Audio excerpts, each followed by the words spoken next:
3. From the New Deal to Progressivism. On Thursday, October 24, 1929, the New York stock market crashed.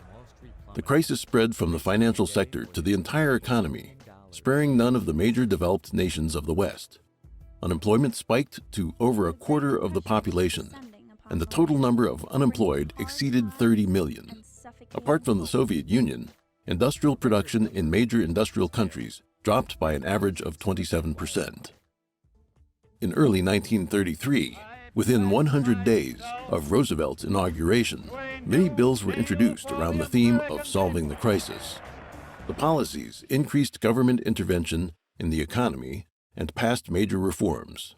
Congress enacted the Emergency Banking Act, Agricultural Adjustment Act, National Industrial Recovery Act, and Social Security Act. Though Roosevelt's New Deal essentially ended by the outbreak of World War II, many of the institutions and organizations that emerged during the period have continued to shape American society to the present day. Roosevelt issued more executive orders than the total number of such decrees previously issued by all presidents in the 20th century. Nevertheless, the American unemployment rate in the United States did not fall below double digits until the war. The New Deal's real effect was to set the U.S. government on a trajectory of high taxation, big government, and economic interventionism. In his 2017 book, The Big Lie, Exposing the Nazi Roots of the American Left, conservative thinker Dinesh D'Souza argued that the National Recovery Act, which formed the centerpiece of Roosevelt's New Deal, essentially meant the end of the U.S. free market. According to FDR's Folly, a 2003 book by historian Jim Powell, the New Deal prolonged the Great Depression rather than ending it. The Social Security Act and labor laws encouraged further unemployment, while high taxes encumbered healthy business and the like. Economist and Nobel Prize laureate Milton Friedman praised Powell's work, saying, quote, "As Powell demonstrates without a shadow of a doubt, the New Deal hampered recovery from the contraction, prolonged and added to unemployment, and set the stage for ever more intrusive and costly government." President Lyndon Johnson, who took office after the assassination of President Kennedy in 1963, declared a war on poverty in his 1964 State of the Union address and launched the Great Society domestic programs. In a short period of time, Johnson issued a series of executive orders, established new government agencies, reinforced the welfare state, raised taxes, and dramatically expanded the government's authority. It is interesting to note the similarities between President Johnson's administrative measures and a new program of the American Communist Party's New Agenda, published in 1966. Gus Hall, General Secretary of the CPUSA, said, quote, "The communist attitude toward the Great Society can be summarized in an old saying that two men sleeping in the same bed can have different dreams. We communists support every measure of the Great Society concept because we dream of socialism." Hall's, quote, "same bed" refers to the Great Society policies. Although the CPUSA also supported the Great Society initiative, the intention of the Johnson administration was to improve the United States under the democratic system. The Communist Party's intention was to ease the United States into socialism step by step. The most serious consequences of the Great Society and the war on poverty are threefold. They increased dependence on welfare, discouraged people from working, and damaged the family structure. Welfare policies favored single-parent families, in turn encouraging divorce and children born out of wedlock. According to statistics, the rate of children born out of wedlock in 1940 was 3.8% among all newborns. By 1965, this figure had increased to 7.7%. In 1990, 25 years after the Great Society reform, the figure was 28% and again rose to 40% in 2012. The disintegration of the family brought with it a series of widespread consequences, such as an increased financial burden for the government, a soaring crime rate, the decline of family education, families that are stuck in poverty for generations, and a mentality of entitlement, which led to a higher rate of voluntary unemployment.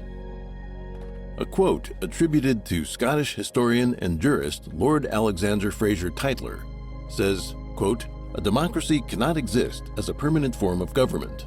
It can only exist until the voters discover that they can vote themselves largesse from the public treasury."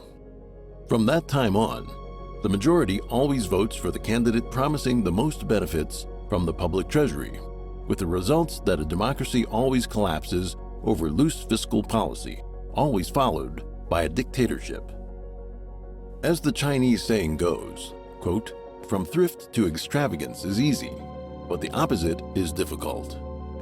After people develop a dependence on welfare, it becomes impossible for the government to reduce the scale and types of benefits.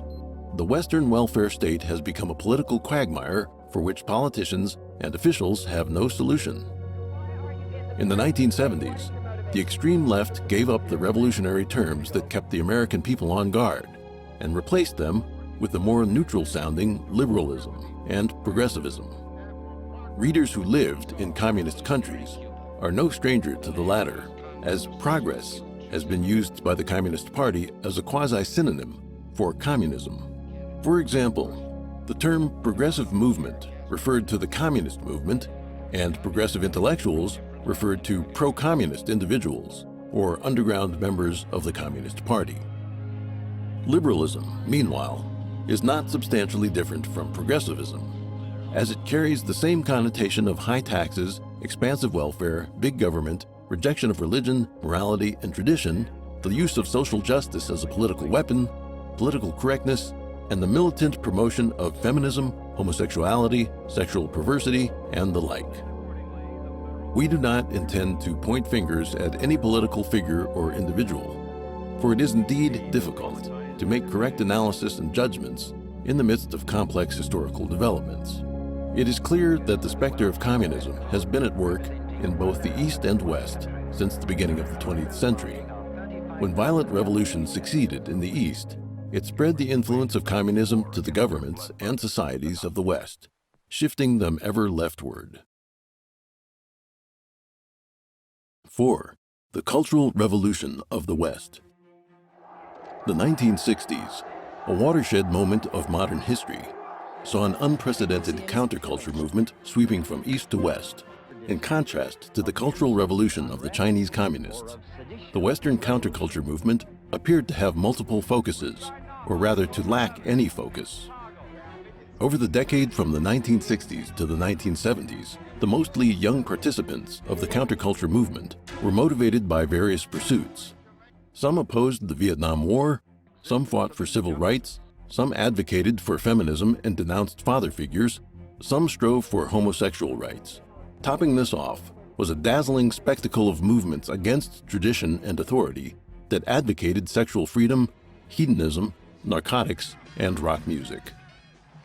The goal of this Western cultural revolution is to destroy the upright Christian civilization and its traditional culture. While apparently disordered and chaotic, this international cultural shift stems from communism. Youthful participants of the counterculture movement revered three idols as the three M's: Marx, Marcuse, and Mao Zedong. Herbert Marcuse was a key member of the Frankfurt School, a group of Marxist intellectuals associated with the Institute for Social Research at the Frankfurt University. First established in 1923, its founders used the concept of critical theory to attack Western civilization and apply Marxism to the cultural sphere. One of the school's founders was Hungarian Marxist Georgi Lukács. In 1919, he famously asked, "Who will save us from Western civilization?"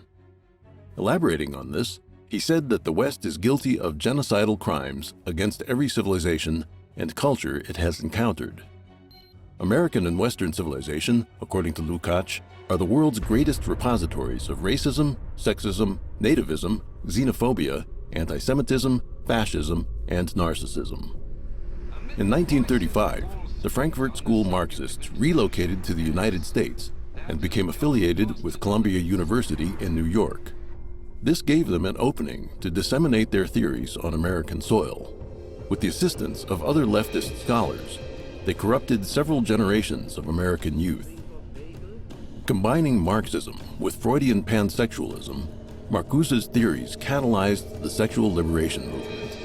Marcuse believed that repression of one's nature in capitalist society hindered liberation and freedom.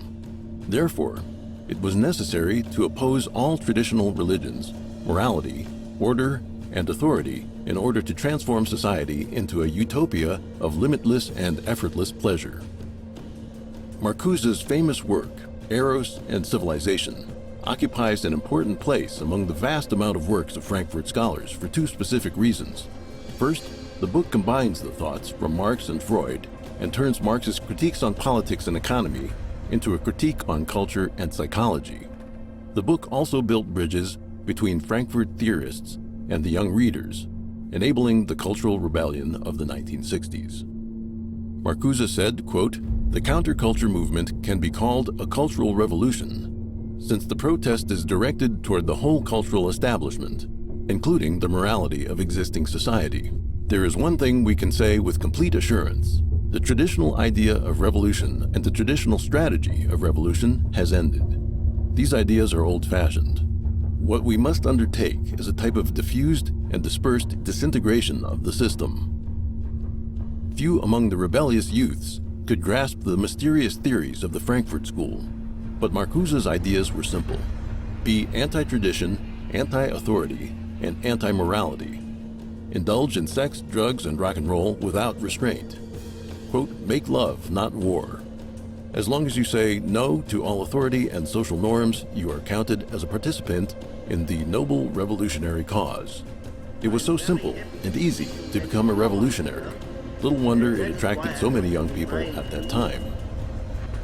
It must be emphasized that although many of the rebellious youths acted of their own accord, many of the most radical student leaders at the forefront of the movement had been trained and manipulated by foreign communists. For instance, the leaders of the Students for a Democratic Society, SDS, were trained in Cuba. The student protests were directly organized and instigated by communist groups.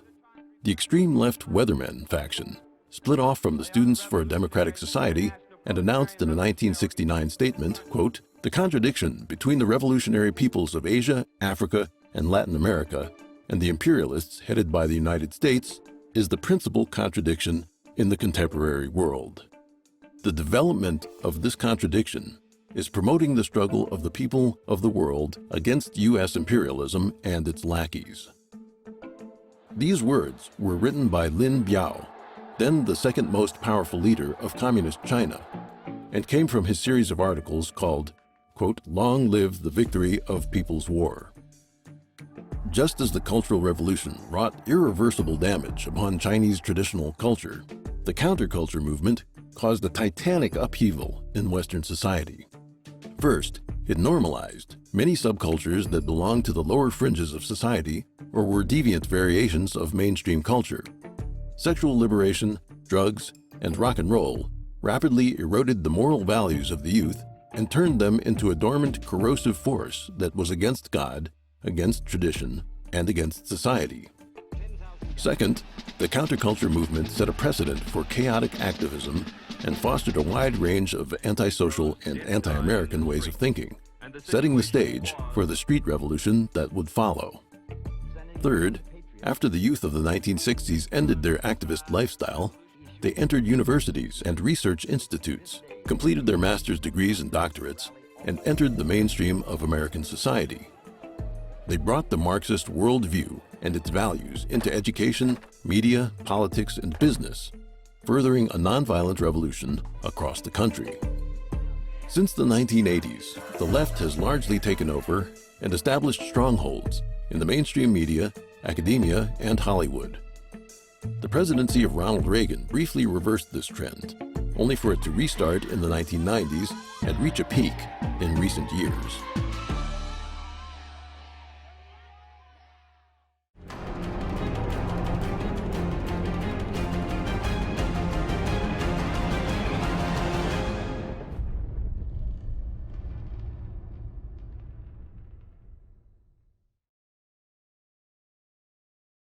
5. The anti-war and civil rights movements. In George Orwell's novel, 1984, one of the four main Oceanian ministries is the Ministry of Peace, which oversees the party's military affairs. The inverted meaning of its name points to a strategy employed by communists when one's strength is inferior to that of the enemy. Proclaim one's desire for peace. Extending an olive branch is the best way to hide an imminent attack. The Soviet Union and other communist countries were and continue to be adept practitioners of this strategy, which is employed to infiltrate the West. Right after World War II ended, with the United States still the only country to produce and successfully employ the atomic bomb, the World Peace Council was formed. Its first chairperson was French physicist Frédéric Joliot-Curie, a member of the French Communist Party. Having suffered huge losses in the war, the Soviet Union aggressively promoted world peace as a stratagem to stave off pressure from the West. The World Peace Council was directly influenced by the Soviet Committee for the Defense of Peace, an organization affiliated with the Soviet Communist Party. The Council ran a worldwide campaign proclaiming that the Soviet Union was a peace-loving nation and condemning the United States as a hegemonic warmonger. The, quote, struggle for peace, a catchphrase promoted by high-ranking Soviet official and ideological leader Mikhail Suslov, became a fixture of Soviet rhetoric. Quote, the present anti-war movement testifies to the will and readiness of the broadest masses of the people to safeguard peace and to prevent the aggressors from plunging mankind into the abyss of another slaughter. Suslov wrote in a 1950 propaganda tract, quote, the task is now to turn this will of the masses into active, concrete actions aimed at foiling the plans and measures of the Anglo-American instigators of war. World peace became one of the communist front lines in the public opinion war against the free world. The Soviet Union sponsored a multitude of organizations and groups to push communist aims, such as the World Federation of Trade Unions, Women's International Democratic Federation, International Federation of Journalists, World Federation of Democratic Youth, and the World Federation of Scientific Workers. Vladimir Bukovsky, a prominent Soviet dissident, wrote in 1982, quote, members of the older generation can still remember the marches, the rallies, and the petitions of the 1950s. It is hardly a secret now that the whole campaign was organized, conducted, and financed from Moscow through the so-called Peace Fund and the Soviet-dominated World Peace Council. Former Communist Party USA General Secretary Gus Hall said, quote, it is necessary to widen the struggle for peace, to raise its level, to involve far greater numbers, to make it an issue in every community, every people's organization, every labor union, every church, every house, every street, every point of gathering of our people. The Soviets pushed the, quote, struggle for peace movement in three waves during the course of the Cold War, with the first being in the 1950s. The second wave was the anti-war movement of the 1960s and 1970s.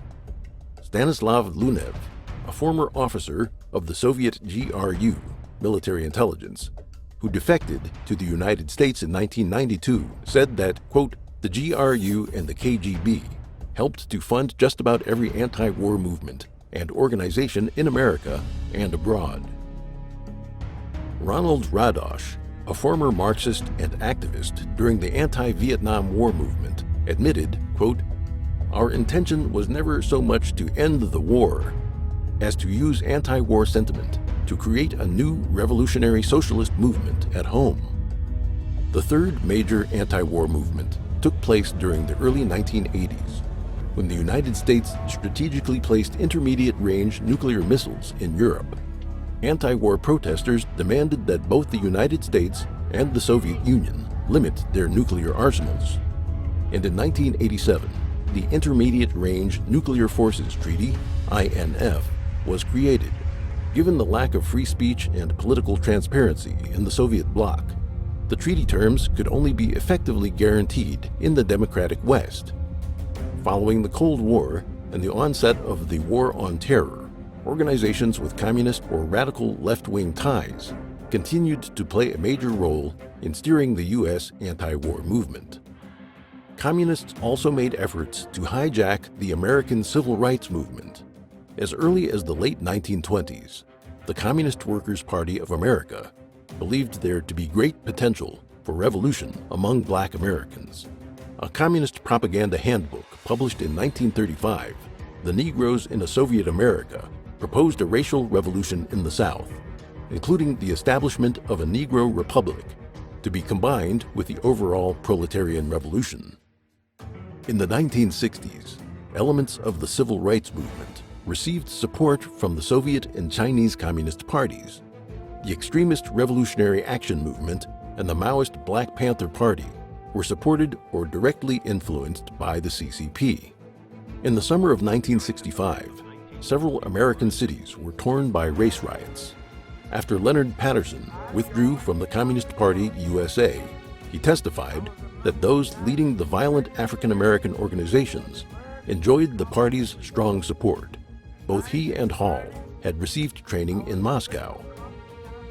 Whether in terms of its organizational structure or ideological program, the Black Panther Party looked up to the CCP as its role model, using slogans such as Mao's, quote, "political power rose out of the barrel of a gun," and, quote, "all power belongs to the people." Mao's Little Red Book was a must-read for all members.